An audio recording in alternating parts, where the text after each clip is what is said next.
ઉત્તર ગુજરાતમાં વેલાલ નામનું ગામ આવેલું છે. અહીં ભગવાન સ્વામિનારાયણ ઘણીવાર પધાર્યા છે. અહીં વસતા ભક્તરાજ જયસિંહભાઈ અને મુક્તાત્મા વખતબાની ભક્તિ સત્સંગના ઇતિહાસમાં પ્રસિદ્ધ છે. જયસિંહભાઈના પિતાશ્રીનું નામ રઘનાથ પટેલ હતું. તેમનો સમગ્ર પરિવાર સત્સંગ પરાયણ હતો. પટેલ જયસિંહભાઈ અને વખતબા બંને સગા ભાઈ બહેન હતા. જૂના જમાનાના બાળ લગ્નની પ્રથા હોવાથી વખતબાના લગ્ન બાલ્યાવસ્થામાં થયેલા. લગ્ન થયા ત્યાર પછીના થોડા જ સમયમાં વખતબા વિધવા થયેલા. બાલ્યાવસ્થાથી જ સત્સંગના નિયમ ધર્મોનું પાલન કરનાર વખતબાએ પોતાના વૈધવ્યસને સાર્થક કરવા માટે પોતાનું સંપૂર્ણ જીવન વ્રત તપ જપ અને ભગવાનની ભક્તિમય બનાવી દીધું. સંવત 1865માં શ્રીહરિને પકડવા માટે લોલંગર બાવાએ આકાશ પાતાળ એક કરેલા. તે વખતે શ્રીહરિ મહેમદાવાદમાં હતા.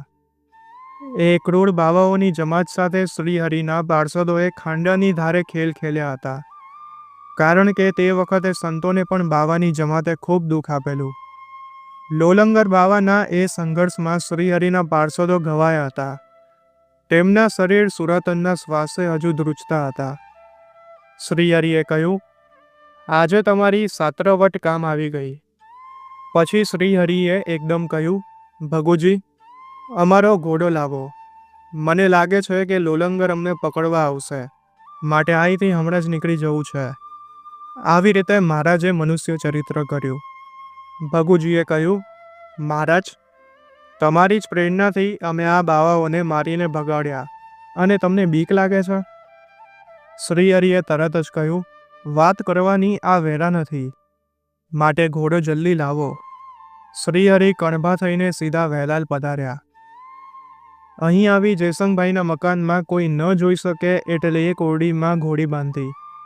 શ્રીહરિએ વખતબાને પૂછ્યું, જયસિંહભાઈ અને બીજા ભક્તો ક્યાં ગયા છે? વખતબાએ કહ્યું, મહારાજ, એ તો બધા લૌકિકે ગયા છે, પણ તમે આટલા બધા ધ્રુજો છો કેમ? શ્રીહરિએ કહ્યું, વખતબા, અમારી પાછળ લોલંગર અને તેના બાવાઓ પડ્યા છે. અમને પકડીને સુબાના દરબારમાં લઈ જવા માંગે છે. હવે બચવાનો કોઈ ઉપાય નથી. કાઠી ભક્તો પણ પાછળ રહી ગયા છે. શ્રીહરિએ ધ્રુજતા ધ્રુજતા કહ્યું. વખતબા શ્રીહરિની વાત સાંભળી હસ્યા. તેમણે કહ્યું, મહારાજ, તમારી બીકથી અમને સુરાતન ચડ્યું છે. આદમી જ તમારું રક્ષણ કરી શકશે એવું નથી. અમે પણ આ ગોફણો વાપરી શકીએ તેમ છીએ. શ્રીહરિ વખતબાનું સુરાતન જોઈ પ્રસન્ન થયા. તેમણે કહ્યું, તો બોલાવો બધા બહેનોને.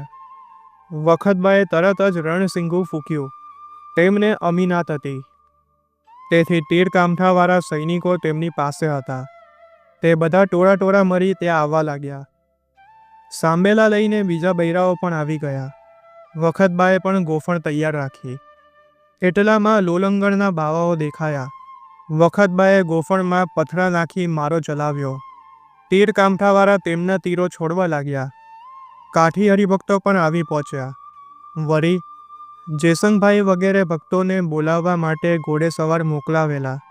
તેથી તેઓ પણ આવી ગયા. લોલંગરના બાવાઓ આ બધું લશ્કર જોઈ નાઠા. જયસિંહભાઈએ તેમના તીર કામઠાવાળાઓને હુકમ આપ્યો, તેમની પાછળ પડો અને એક એકને વિધી નાખો. તીર કામઠાવાળા પાછળ પડ્યા. દોડતા બાવાઓ ઉપર મારો ચલાવ્યો. કેટલાક પડ્યા, કેટલાક નાઠા. આમ લોલંગરનું લશ્કર વેર વિખેર થઈ ગયું. શ્રીહરિ આ બધી રમત સંતાઈને જોઈ રહ્યા હતા. આમ વખતબાએ શ્રીહરિને સંતાડી સામી છાતીએ મર્દાનગીના ખેલ ખેલ્યા હતા અને શ્રીહરિની પ્રસન્નતા પ્રાપ્ત કરી હતી. એકવાર શ્રીહરિ વેલાલ પધાર્યા. ત્યારે જયસિંહભાઈના બહેન વખતબા અને તેમના પિતા રઘનાથદાસને તો મોટા પર્વના ઉત્સવનો આનંદ થયો. તેમણે તૈયારી મોટી કરી રાખી હતી. શ્રીહરિ માટે રંગીન ઢોલિયો, મસરૂના ગાડલા, તકિયા અને ગાલમસૂરિયા બિછાવીને તૈયાર રાખ્યો હતો. સંતો હરિભક્તો માટે મોદ પાથરી દીધી હતી. શ્રીહરિ ઢોલિયા ઉપર બિરાજમાન થયા. સંતો હરિભક્તો શ્રીહરિ સન્મુખ બેસી ગયા. શ્રીહરિએ કીર્તન ભક્તિ શરૂ કરાવી. પછી શ્રીહરિએ રઘનાથદાસને કહ્યું, રઘનાથ બાપા, ભૂખ લાગી છે, રસોઈને કેટલી વાર છે? ત્યારે તેમણે કહ્યું, મહારાજ, તળાવ પાસે જ્યાં સંતોનો ઉતારો છે ત્યાં રસોઈની બધી તૈયારી કરી દીધી છે, પણ રસોઈયા બધા આપના દર્શને અહીં આવ્યા છે, તો થોડી વાર લાગશે. અહીં 4-5 ટોપલા કેરીઓ છે, તે આપ જમો અને સૌ સંતો હરિભક્તોને પણ પ્રસાદી આપો. શ્રીહરિએ પોતાની પાસે કેરીના ટોપલા મંગાવ્યા. તેમાંથી શ્રીહરિ 2 હાથે કેરીઓ આપતા ગયા. સૌ સંતો હરિભક્તો, પાર્ષદો, કાઠી દરબારો તેમજ ગામના પાટીદાર હરિભક્તો પણ આવ્યા. શ્રીહરિએ સૌને કેરીઓ આપી, પણ ટોપલામાંથી કેરીઓ ખૂટી નહીં. એટલે રઘનાથ દાસે કહ્યું, મહારાજ, આ કેરીઓ કેમ ટોપલામાં એટલી ને એટલી જ રહી છે? આટલી બધી તો આપે આપી. શ્રીહરિએ કહ્યું, તમારી દીકરી વખતબા છે, તેનું તપ બહુ તપે છે, તેના પ્રતાપે કેરીઓ ખૂટતી નથી. રઘનાથ દાસ આ સાંભળી આશ્ચર્ય પામી ગયા. તે જાણતા હતા કે વખતબા 12 વિધવા થઈ ત્યારથી જ ભક્તિપરાયણ હતી, પરંતુ તેના તપથી આવો ચમત્કાર ન થાય. શ્રીહરિનો પ્રતાપ તેમણે જોઈ લીધો. એટલામાં બ્રહ્મચારીએ શ્રીહરિ માટે થાળ તૈયાર કરી દીધો. શ્રીહરિ જમવા ઉઠ્યા. વખતબાએ શુદ્ધ વાનગીઓ શ્રીહરિ માટે મોકલી હતી. મહારાજ જમ્યા પછી કાઠી દરબારો અને સંતોને પીરસવા પધાર્યા. 7 ગાઉનો પંથ કરી આવ્યા હતા. સૌ થાક્યા હતા, ભૂખ પણ ખરી લાગી હતી. થોડી વાર શ્રીહરિએ સૌને વારંવાર આગ્રહ કરી સારી રીતે જમાડ્યા. પછી શ્રીહરિ થાળ જમવા માટે જયસિંહભાઈની માઢ મેળીમાં પધાર્યા. તેમની બહેન વખતબાએ બ્રહ્મચારી પાસે શ્રીહરિ માટે રસ, રોટલી, લાડુ, ભજીયા વગેરે અનેક વાનગીઓ તૈયાર કરાવી હતી. શ્રીહરિ વખતબાએ કરાવેલો થાળ પ્રેમથી જમ્યા. સંતો હરિભક્તોને જમાડવાની સી વ્યવસ્થા કરી છે તે પૂછ્યું. ત્રીજે પહોરે પોતે જાગ્યા અને વહેલાલથી નીકળવા તૈયારી કરી. હરિભક્તો સૌ માઢ મેળીએ આવી ગયા હતા. જયસિંહભાઈ મહારાજની પૂજા કરવા માટે કેસર મિશ્રિત ચંદન લઈ આવ્યા અને તે સાથે પુષ્પના હાર લાવ્યા. મહારાજની પૂજા કરી, હાર પહેરાવ્યા, હાથે ગજરા બાંધ્યા, શિર ઉપર નવી પાઘ પહેરાવી અને તે પાઘમાં તોડા નાખ્યા. તેમના કુટુંબીજનોએ અને ગામના હરિભક્તોએ પણ શ્રીહરિની પૂજા કરી.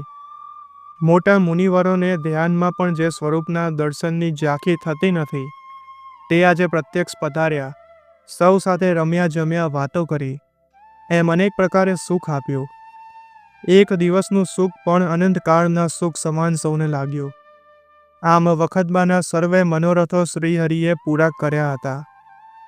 અગ્નોતરા દુષ્કાળમાં જયસિંહભાઈએ વૃદ્ધ અને માંદા સંતોને પોતાને ઘેર રાખ્યા હતા અને તે સર્વેની આદરભાવથી સંભાવના કરીને શ્રીહરિને પ્રસન્ન કર્યા હતા. જયસિંહભાઈના ધર્મપત્ની તથા બહેન સુખબાઈ, વખતબા વગેરેએ વિવિધ પ્રકારે સત્સંગની સેવા કરેલી.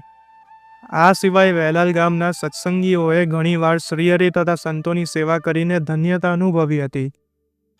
એક વખત શ્રીહરિ વહેલાલ પધાર્યા અને તત્કાળ ચાલવા તૈયાર થયા, પરંતુ હરિભક્તો કહે, કાલે જમીને જજો.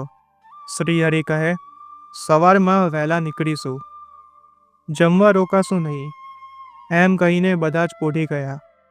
એ વખતે વખતબાએ શ્રીહરિના વસ્ત્રો સંતાડી દીધા. સવારે ઉઠીને ચાલવા તૈયાર થયા, પરંતુ વસ્ત્રો મળ્યા નહીં. તેથી શ્રીહરિ કહે, વખતબાએ વસ્ત્રો સંતાડી દીધા છે, તે જમ્યા વિના જવા દેશે નહીં. એમ કહીને વખતબાને કહ્યું કે, તમે ભોજન કરાવો, અમે જમીને જ જશું અને અમારા વસ્ત્રો લાવો. વખતબાએ વસ્ત્રો આપીને અપરાધ ક્ષમા કરવાની પ્રાર્થના કરી અને વખતબા અને જયસિંહભાઈની સેવાથી પ્રસન્ન થયેલા શ્રીહરિએ તેમને ઈચ્છિત વરદાન પણ આપેલું. તો આ હતો સંપૂર્ણ પ્રસંગ. અમે આવા અનેક અપ્રકાશિત પ્રસંગો આ યુટ્યુબ ચેનલ સ્વામિનારાયણ સર્વોપરી પર મૂકેલા છે. જો તમે આ યુટ્યુબ ચેનલ પર નવા હોવ તો તેને સબસ્ક્રાઇબ કરી બેલ આઇકનને ઓન કરી રાખજો, જેથી ભવિષ્યમાં જે વિડીયો મૂકવામાં આવે તે તમને પ્રાપ્ત થાય. અને જો આ વિડીયો ગમ્યો હોય તો લાઈક કરજો અને દરેક હરિભક્તોને મોકલજો.